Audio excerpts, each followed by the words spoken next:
a fonte mais confiável. Um dos melhores testes decisivos para o quão desplugado um cara realmente é como ele reage às palavras de sua mulher idealizada. Eu cobri brevemente essa ideia em O CFP Moralista. Entenda, quando um CFP se apega aos esquemas mentais que compõem sua mentalidade, isso exige uma necessidade constante de afirmação e reforço, particularmente à luz de sua flagrante falta de sucesso verificável com as mulheres, enquanto se apega e se comporta de acordo com essa mentalidade.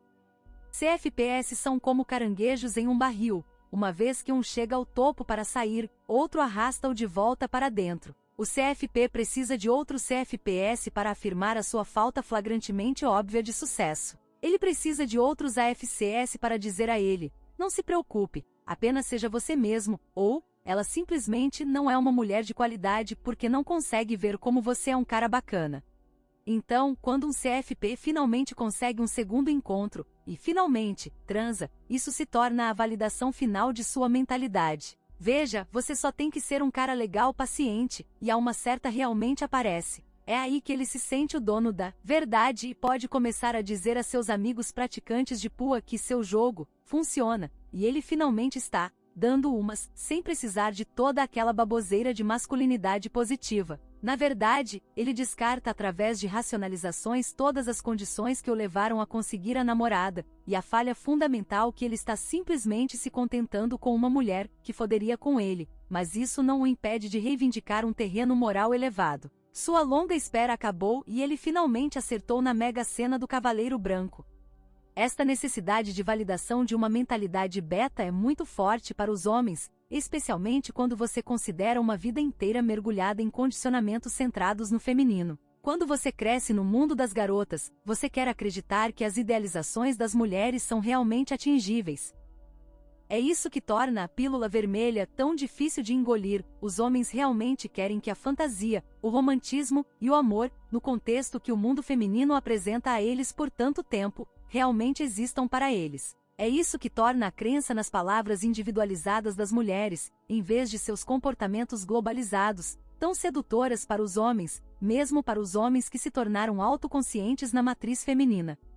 Direto da fonte mais confiável, quando uma mulher, ou um homem que se passa por uma mulher, publica alguma autodescrição ou experiência personalizada sobre como elas se ajustam mais a essa idealização do que às caricaturas bobas de misóginos amargos online, isso desencadeia um conflito interno para os homens. Os homens querem acreditar que a exceção à regra poderia existir para eles, já que isso concorda com seu condicionamento social inicial, mas com o condicionamento desplugado aprendido, que ele está utilizando para ver a floresta ao invés das árvores, e considerando os comportamentos generalizáveis e observáveis das mulheres, luta contra isso. Tornar-se consciente do jogo ensina aos homens que o meio é a mensagem, mas em graus variados, os homens ainda querem acreditar que as mulheres são completamente auto-honestas, agentes racionais, e completamente conscientes de suas motivações internas. Eventualmente, o behaviorismo aplicado mostra a verdade por trás dessa farsa, mas é muito difícil abandonar esse desejo por uma resposta mais fácil.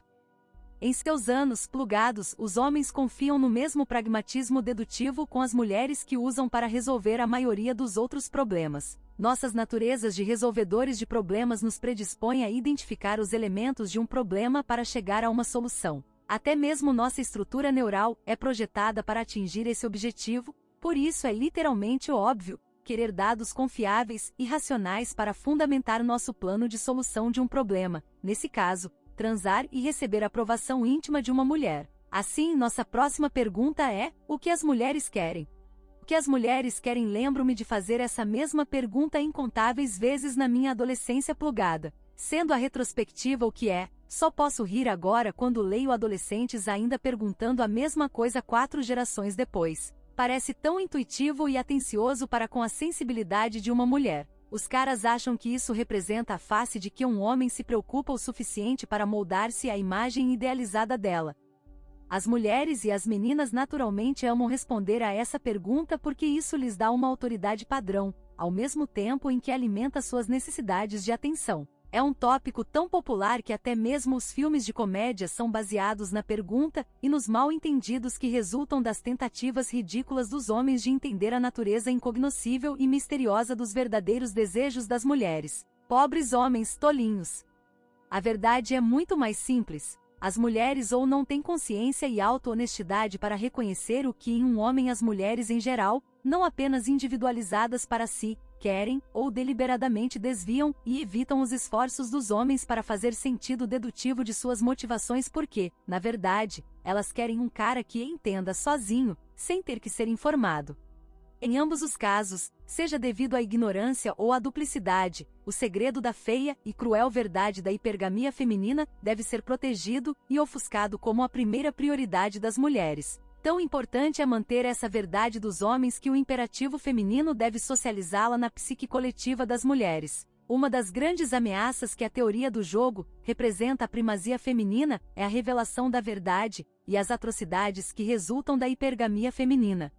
Que as mulheres querem? Maximização da hipergamia com um homem feliz e inconsciente da hipergamia. A união perfeita de investimento emocional, investimento parental e investimento provisional com sua natureza hipergâmica. No entanto, os homens ainda querem acreditar que as mulheres sinceramente querem comunicar seus desejos íntimos em um esforço para fazer homens melhores. Acreditamos que as mulheres, as criaturas emotivas, erráticas, dramáticas, misteriosas e românticas da história são também pragmatistas consistentes e bem fundamentadas. Rivalizam com os próprios homens e estão apenas esperando pelo homem único, suficiente para ouvi-la. Quanto mais a história dela concordar com a nossa construção mental do que as mulheres devem querer, mais queremos acreditar que ela existe. Se ela está convencida da história, esta é toda a validação que a maioria dos homens precisa. Ele obteve da fonte uma mulher que confirmou a fantasia.